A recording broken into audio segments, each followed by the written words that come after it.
بسم اللہ الرحمن الرحیم۔ حدیث نمبر 34 34 نمبر صحیح بخاری۔ رسول اللہ صلی اللہ علیہ وسلم نے فرمایا کہ 4 عادتیں جس کسی میں ہوں تو وہ خالص منافق ہے، اور جس کسی میں ان چاروں میں سے ایک عادت ہو تو وہ بھی نفاقی ہے جب تک اسے نہ چھوڑ دے۔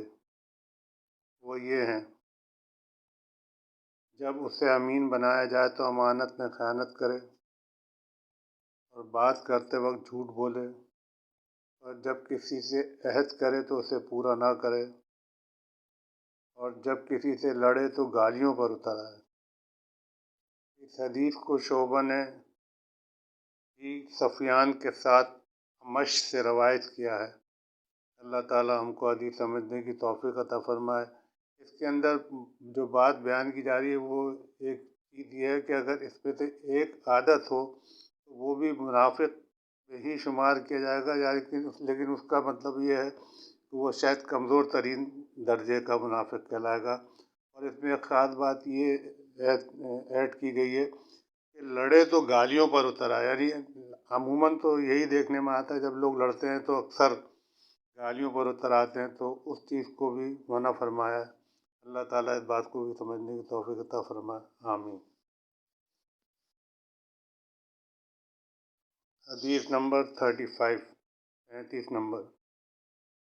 رسول اللہ صلی اللہ علیہ وسلم نے فرمایا: جو شخص شب قدر ایمان کے ساتھ محض ثواب آخرت کے لیے ذکر و عبادت میں گزارے، اس کے گزشتہ گناہ بخش دیے جاتے ہیں۔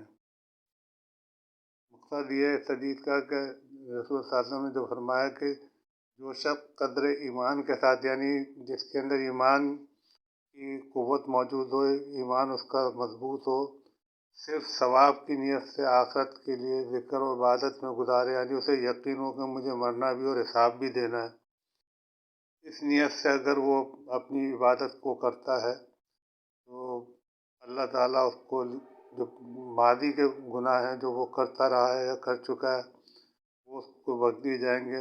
اللہ تعالیٰ اس حدیث کو سمجھنے کی توفیق عطا فرمائے، آمین۔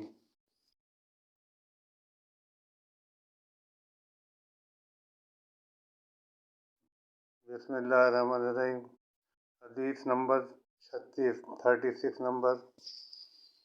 آپ صلی اللہ علیہ وسلم نے فرمایا کہ جو شخص اللہ کی راہ میں جہاد کے لیے نکلا، اللہ اس کا ضامن ہو گیا۔ اللہ تعالیٰ فرماتا ہے: اس کو میری ذات پر یقین اور میرے پیغمبروں کی تصدیق نے سرفروشی کے لیے گھر سے نکالا ہے۔ میں اس بات کا ضامن ہوں کہ یا تو اس کو واپس کر دوں ثواب اور مال غنیمت کے ساتھ، یا شہید ہونے کے بعد جنت میں داخل کر دوں۔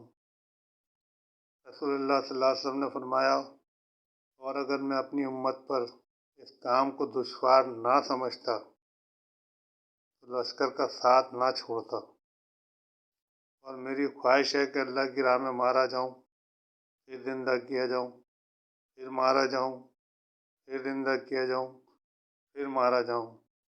اس حدیث کے اندر جو باتیں سمجھائی جا رہی ہیں، اللہ تعالیٰ فرماتا ہے کہ جب انسان کوئی جہاد کے لیے نکلتا ہے تو سب سے پہلی بات تو یہ ہے کہ اس کا ایمان، یعنی انتہائی درجے کا، اعلیٰ ترین درجے کا اس کا ایمان ہوتا ہے، مضبوط ہوتا ہے وہ ایمان کے معاملے میں، ورنہ وہ کبھی جہاد کے لیے اس طرح نہیں نکلتا۔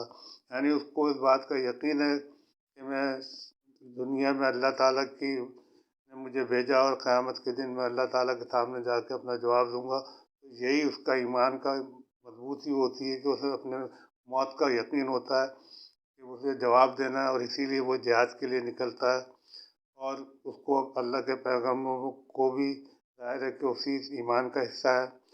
اور اللہ تعالیٰ یہ اس میں دوسری اہم ترین بات یہ بتا رہا ہے کہ جب وہ نکلتا ہے تو میں اس بات کی ضمانت دے رہا ہوں، یعنی اللہ تعالیٰ اس بات کا ضامن ہے کہ یا تو وہ غازی بن کر واپس آ جائے گا، اگر وہ غازی بن کے واپس آتا ہے تو اس کو ثواب تو ملنا ہی ملنا ہے، اور اگر کچھ مال غنیمت ہاتھ آیا اس جہاد کے اندر تو وہ بھی اس کا حصہ دار ہے۔